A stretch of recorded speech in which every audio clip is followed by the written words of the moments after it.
Hi, it's Dr. Amy Chai again, and I am here to answer a couple common questions about the new mRNA vaccines. One of the questions that I've gotten a lot of is, will the mRNA vaccine change my DNA or alter my DNA? And the answer to that is no. And I'm going to explain a little bit about why that is, okay? So I made this little model. This is a ribose, okay? A ribose is a sugar, and if you put a nucleic acid on it, like, adenine, guanine, uracil, like here's the purple one. This is nucleic acid. Okay, so this is what we call a ribonucleic acid. It's the building bone of RNA. Okay, so ribose is a sugar, and it has these little hydroxyl groups on it, which is just oxygen and hydrogen. So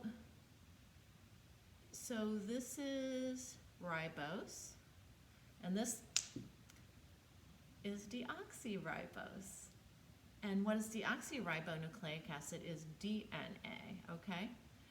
So there's RNA, and there's DNA. RNA, DNA, RNA, DNA. See? RNA and DNA have different chemical properties because they're actually different molecules. So RNA isn't DNA, and so RNA can't be part of your DNA or get incorporated into your DNA because it literally isn't DNA, it's actually RNA. And mRNA isn't even RNA, it's a subset of RNA called messenger RNA. So what that is you take like little pieces of it out and you just make it into a little code to make a protein. So basically the mRNA is just a little molecule that has instructions to make a protein. It can't get into your DNA, okay? Even though, your DNA is actually already about 15% made up of virus DNA, in case you didn't know. Like, viruses are about 15% of your entire genome already. But viruses also, they cause about 20% of cancers.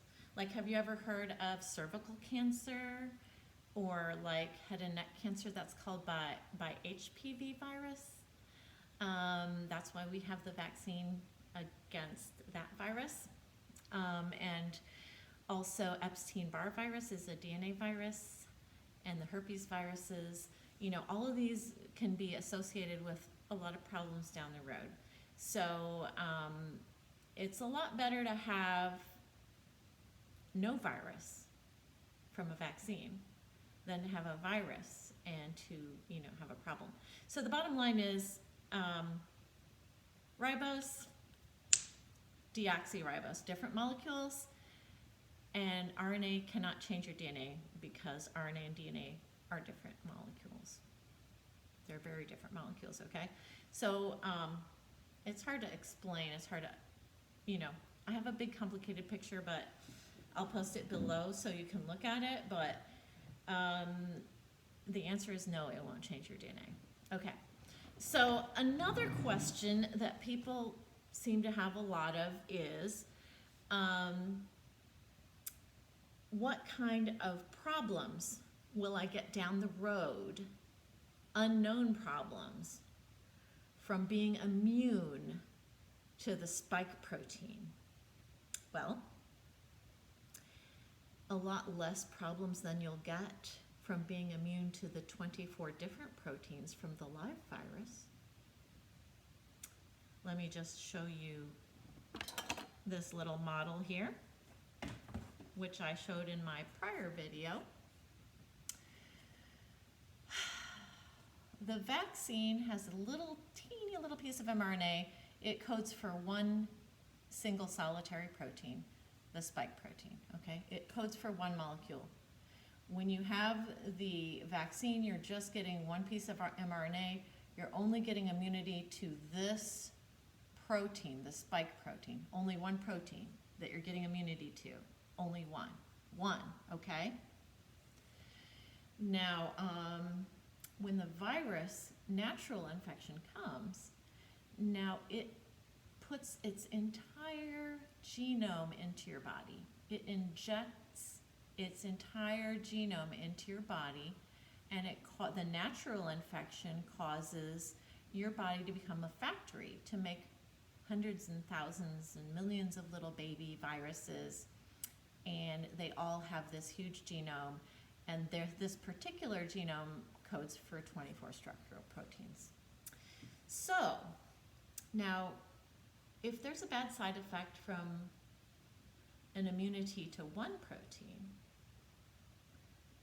do you think that there will be more side effects or less side effects from immunity to 24 proteins? If there's a problem from one little piece of mRNA, will there be more or less problems than you'll get from a whole crap ton of RNA? I'm not going to answer that question because it really should be kind of obvious. Another question that I get a lot of is this going to impair my fertility? Well, you know what's going to impair your fertility? Staying home with a whole bunch of masks over your face forever will probably impair your fertility. But seriously though, if you're going to be impaired in fertility from immunity to the spike protein,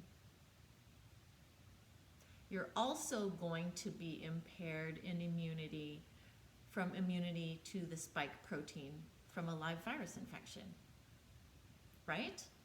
I mean, if immunity to this protein causes infertility, you're still going to get immunity to this protein from the live virus. So I don't understand, why anyone would be more concerned about the vaccine than they are about the live virus infection, because you're still going to get immunity to the spike protein no matter which way you choose.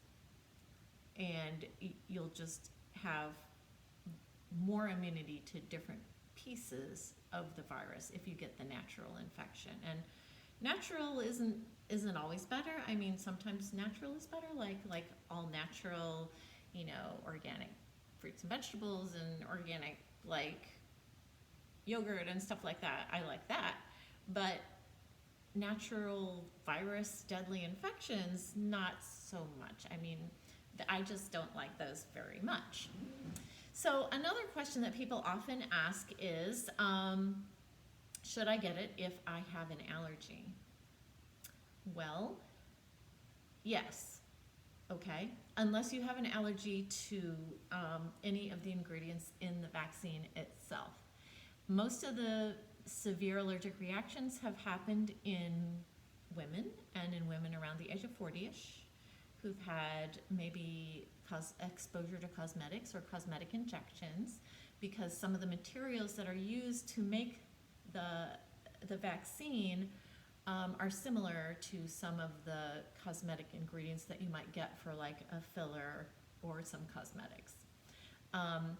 But you might not know that you're going to be allergic until you actually get the shot. So if you have an allergy to something else, there's no real increased thought that you're going to be especially allergic to this compared to what you're allergic to that you already know about.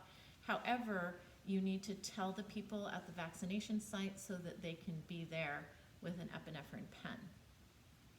If you're allergic to sulfites, okay, if you're allergic to sulfites, there's sulfites in the epinephrine pen. So be sure to tell them you're allergic to sulfites. And if you need an epinephrine shot, it should be in one of those little glass ampules where they snap the lid off and use an actual syringe to get it out, because the pen itself, for the EpiPen, it actually has a preservative in it. So if you're allergic to preservatives, tell them. Don't get a shot of preservatives if you're allergic to preservatives. That wouldn't be very smart, now would it? It would not, okay? So if you have some sort of an allergy to the first shot, don't get the second shot, obviously. But you should be fine. There are no contraindications. There are no reasons not to get the vaccine, the mRNA vaccines. There's no real reasons unless you're known allergy to one of the components in the vaccine, okay?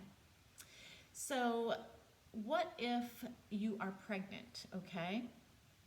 Or what if you are immune compromised? Now, if you're pregnant or immune compromised, you cannot take a live virus, okay, vaccine, like the new AstraZeneca one is the weakened virus. You can't take a weakened virus vaccine if you're pregnant or immune compromised. So be sure to let them know if you're pregnant or immune compromised. If you're pregnant, you really would need to get the mRNA one instead of the AstraZeneca, which right now, I don't think it's even approved yet in the US, but I think it will be soon. Okay. How about the reaction that you get from the second shot? Are you going to get a reaction from the second shot? Probably. I did actually get a reaction from the second shot. I not only had a sore arm, but I also felt like crap the next day. And I was at work and I was like, ugh, I feel like crap, but you know, I had to keep working. I couldn't go home. And then by the end of the day, I was like totally ready to give it up, you know, but you know, just take a Tylenol and you'll be fine. So that's my little lecture about vaccine questions. If you have more vaccine questions, put them down there and I will try to answer them for you. I hope that's helpful for you. Have a great day. Stay safe. Bye-bye.